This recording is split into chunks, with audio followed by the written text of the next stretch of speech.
అభినందనలు. ఈరోజు నేను రెండోసారి, అంటే ఎన్నోసార్లు వచ్చాను కానీ ఎన్నికలైన తర్వాత మొట్టమొదటిసారిగా బనగానపల్లికి వచ్చాను. మీ అభిమానం చూస్తున్నాను.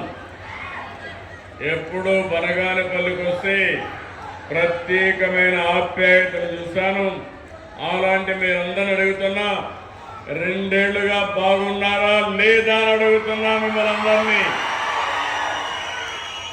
బాగున్నామంటే గట్టిగా చప్పట్లు కూడా చెప్పండి. మార్పు వచ్చిందా లేదా?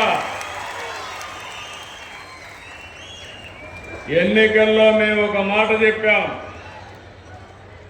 ఆ రోజు కూడా నేను కానీ, జనసేన అధినేత పవన్ కళ్యాణ్ గారు, ప్రధానమంత్రి నరేంద్ర మోడీ గారు ముగ్గురు కలిసి మేము ఎన్డీఏ ఏర్పాటు చేసినప్పుడు ఒక మాట చెప్పాం.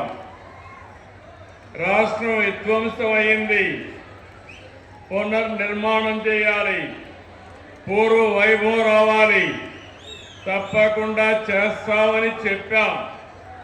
ఆ రోజు ఒక మాట చెప్పాను, ఇబ్బందులు లేని సుపరిపాలన ఇస్తానని చెప్పా.